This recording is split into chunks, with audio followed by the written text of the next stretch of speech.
cooking right now. I'm just going to put this one aside. I'll be right back. So this is how it's looking. I'm going to cover it and come back. So this is how it's looking now. I think the groundnut oil was too much, but this is how it's looking.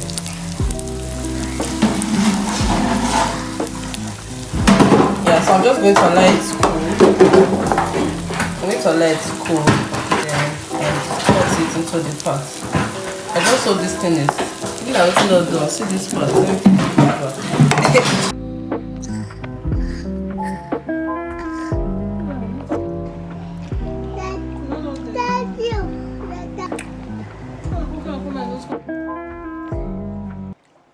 Okay. I think I like it. This is the first time. The second one will be perfect. I think the next time if I'm going to make it, I should use more eggs. I love it. Like, I so much love it. Just ignore that thing I said there.